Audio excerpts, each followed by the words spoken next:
We've got a helicopter used to lift a 650 Newton mass or load by 12 meters, and it's going to take that helicopter 11 seconds to do so. So imagine I've got this huge mass that happens to have a force of gravity or a weight of 650 newtons, and the helicopter attaches a rope to it and starts to pull and lifts that mass 12 meters in 11 seconds. How much power does the helicopter require to do that?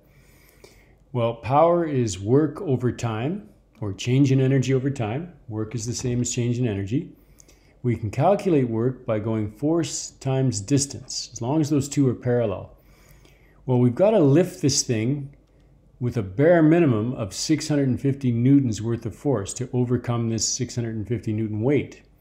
So the force is up, the distance is also up. So since they're parallel, I can calculate it directly. 650 newtons times 12 meters divided by 11 seconds gives me my power in watts, which is 710 watts. Now, if I want to convert that to horsepower, I have to multiply by a conversion factor. And since the W is on top here, I put W on the bottom and horsepower on the top. And it turns out that 1 horsepower is equivalent to 750 watts. And when you work that out, you get 0.95 horsepower is required for that helicopter to perform that task.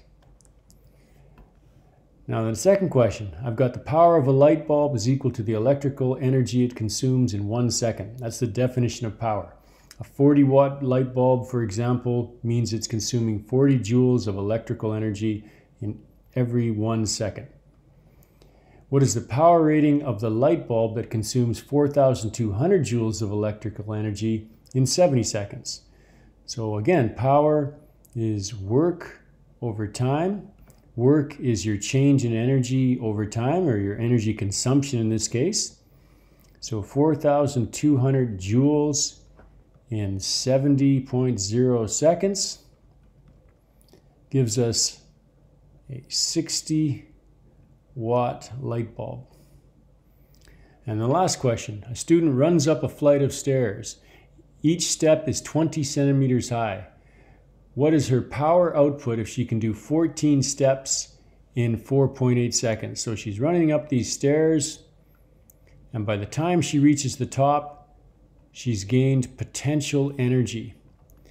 So she started at the ground, and assuming she maintains a constant speed, her additional energy is all potential.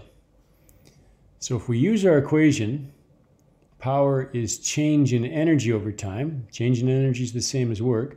We're talking about changing her potential energy.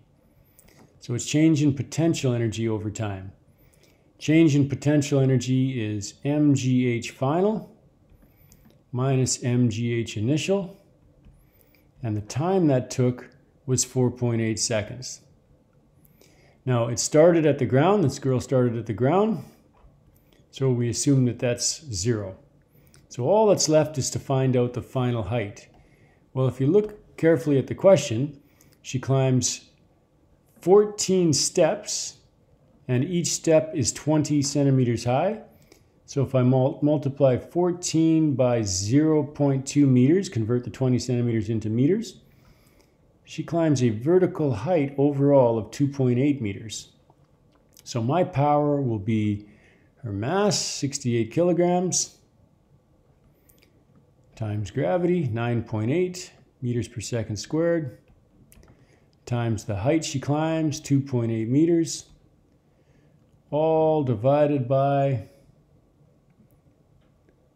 4.8 seconds. And when I work all that through, I get 390 watts of power is generated.